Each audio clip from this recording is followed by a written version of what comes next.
I, Dr. Andrew Mulwa, do solemnly swear that the evidence that I shall give before the Senate in respect of the matters before the Senate shall be the truth, the whole truth, and nothing but the truth, so help me God.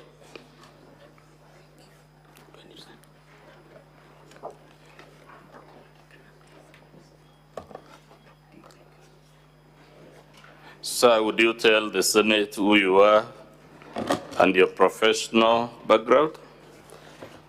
My name is Dr. Andrew Mulwa, a medical doctor by profession, working in the Ministry of Health, and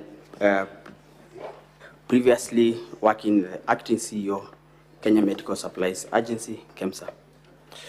Please confirm whether you're the one that saw the affidavit on page 67 of volume 1. Yes, I am. In respect of which allegation in the motion did you swear this affidavit? I have sworn affidavit on issues raised on paragraph 45J, 78C, in ground 7 and 11 of the motion for removal of the office by impeachment of His Excellency, the Deputy President, Gachagua. Paragraph 78 of the motion, what does it say? 78A, that would be page 37 of 85.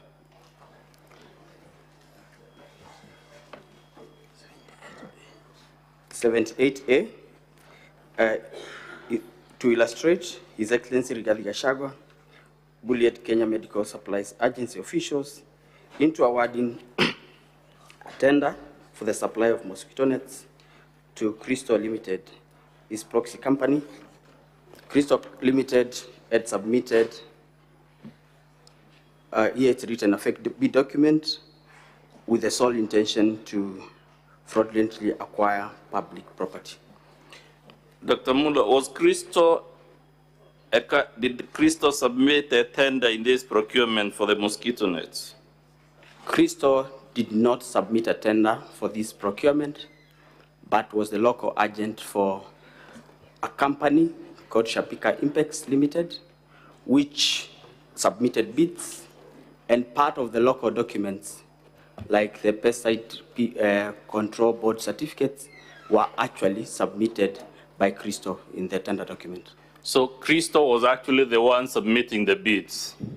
There was a reference of Crystal in some of the local documents that the bidder had to submit. I want to refer you to volume 8A of the Assembly's document, page 18 of 19.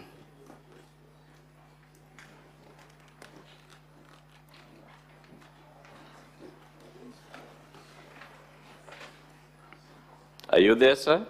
Yes, I am. What is the title of that letter?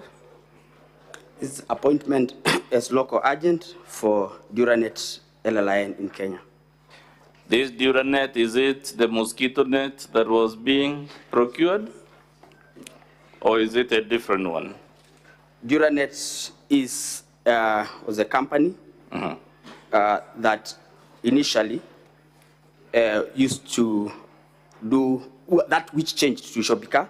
And I think in this letter, it is Shopika writing to confirm that they have appointed Crystal as their sole local agent in the country.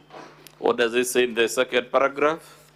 We are pleased to appoint Crystal Kenya Limited at State House Avenue, Liason House, 3rd floor, of PO Box given in Nairobi, Kenya, as our exclusive agents in Kenya for promotion, marketing, and sales of Duranet long-lasting insecticide nets manufactured by Shopika Impex.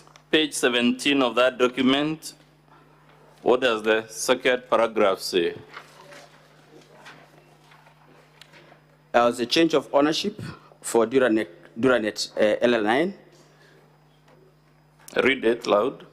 And there is change of ownership for Duranet LLIN, which is alpha cypermethrin 0.55%, WW registration number PCB CR 0189. I'm referring to volume 8A, page 17. What does the second paragraph of that letter say? Can you read it in full? We have taken note of the change in ownership of Duranet LNIN from Clark Mosquito Control of USA to Shobika Impex Private Limited, India, and appointment of new agent, Crystal Kenya Limited. The documents we have so far read in volume 8A, sir, do they show a link between Shobika and Crystal Limited? Yes. Is Crystal Limited, to the best of your knowledge, connected to the Deputy President? From my affidavit, I did not know initially that there was a connection. Yes. But through a phone call from His Excellency the Deputy President and conversations between myself and his son. We'll come to those phone calls and conversations, but for now, I was able to establish that there is a connection. There is a connection. Let's go to page 10 of 19 of volume 8A. Who has authored that letter?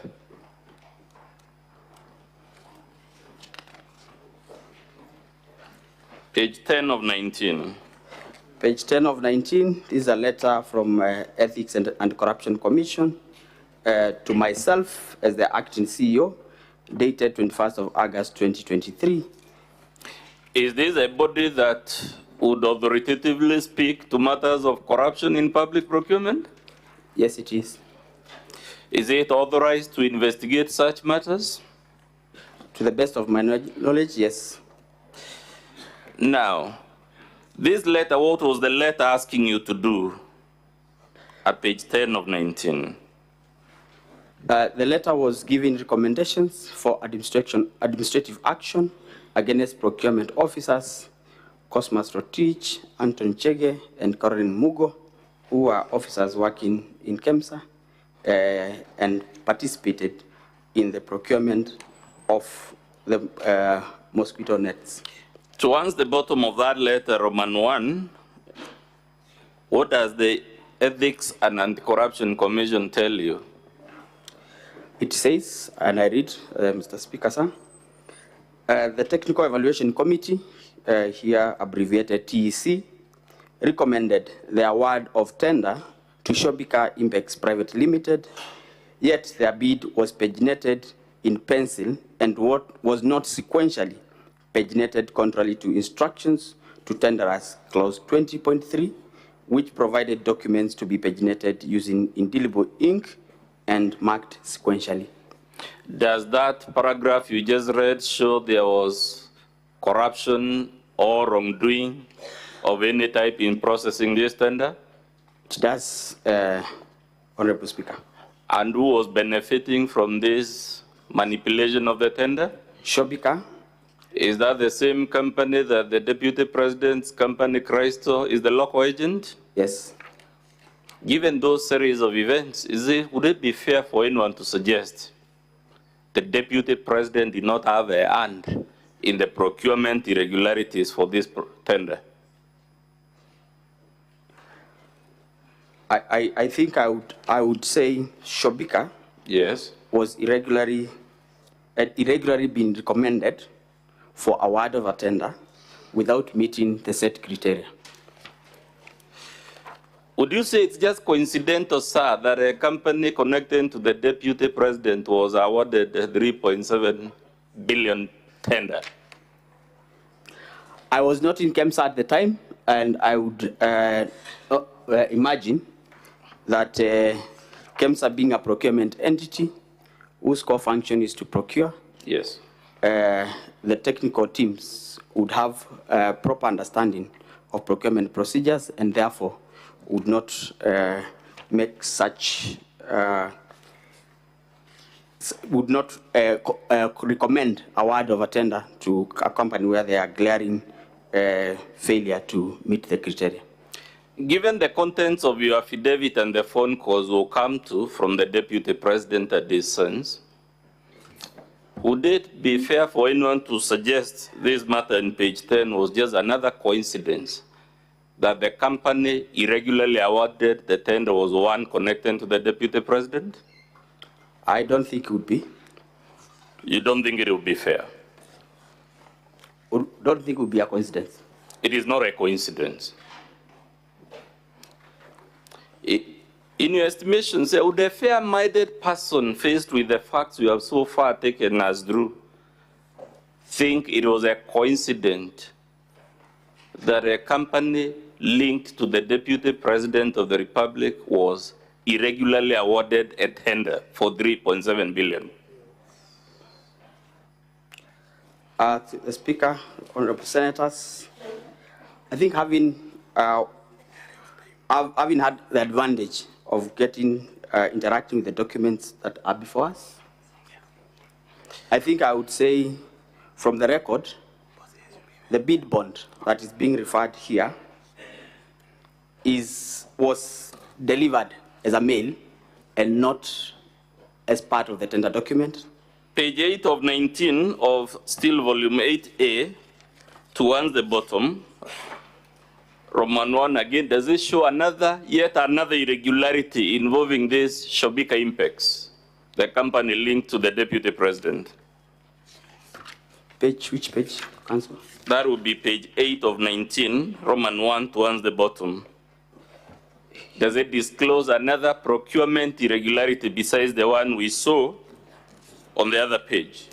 Here it says, and this is the letter from Ethics and Corruption Commission, that the Director Procurement interacted with the bid security for Shobika Impex Private Limited on the 24th of February 2023, prior to the tender opening date, which was on the 10th of March 2023, contrary to tender instructions for tenderers number 21.3. Please confirm whether the Deputy President in his public address on the 7th confirmed to the Republic that he placed phone calls to you with regard to this tender. Yes, he did, and in my affidavit, I have as well alluded to the same, that he called me to follow up on the release of the bid board. Do the duties of the Deputy President of the Republic extend to placing calls on junior government officers about tenders? To the best of my knowledge, no. But did the Deputy President also admit in that public address that his son equally called you? Yes, he did. Are those the phone calls alluded to in paragraph 4 of your affidavit? Yes. You have also said, besides the phone calls, the son of the Deputy President sent you WhatsApp messages. Have you annexed any of those WhatsApp messages? Yes, I have, in my affidavit, page 70 of 85. In those affidavits, in that page 70, who is the person indicated as sending you the message? Dr. Ikinu Rigathi. Who does he say he is contacting you on behalf of? He tells me that he's contacting me. He asked me to contact him when possible. There is a document for His Excellency that he's trying to collect. Was this document in your possession?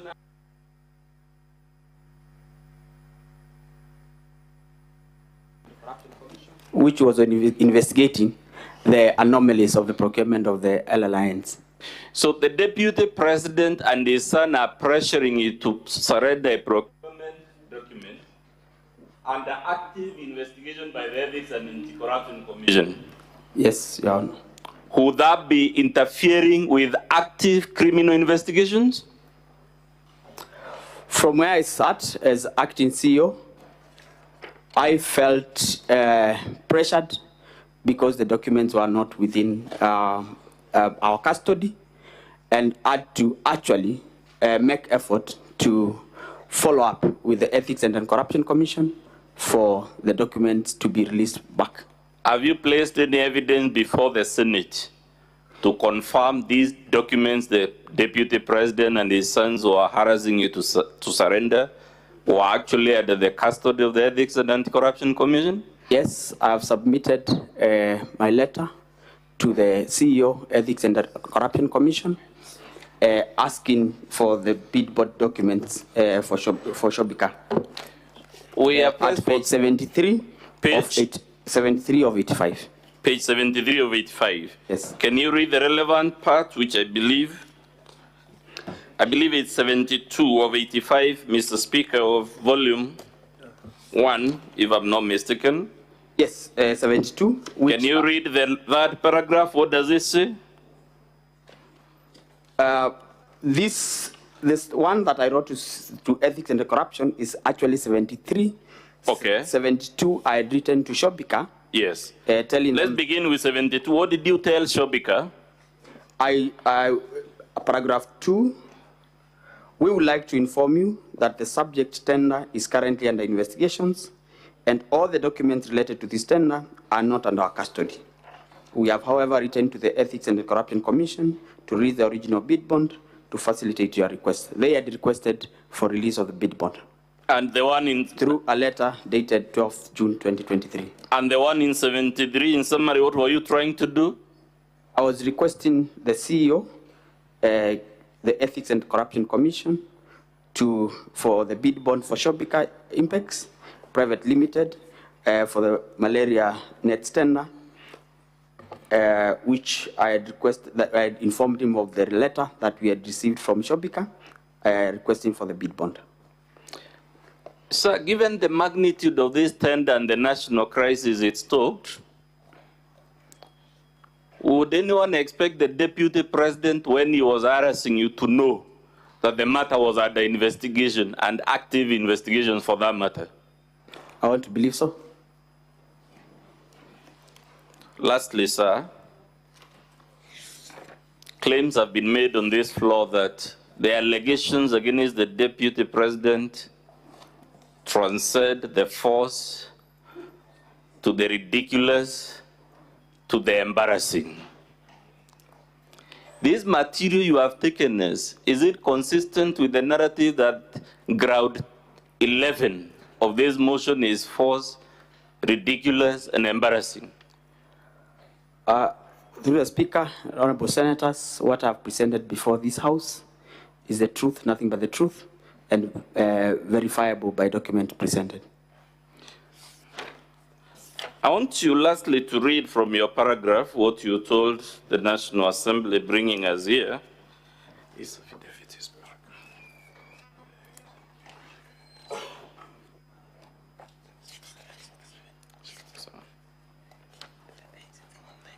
Can you read paragraph 6 of your affidavit, sir?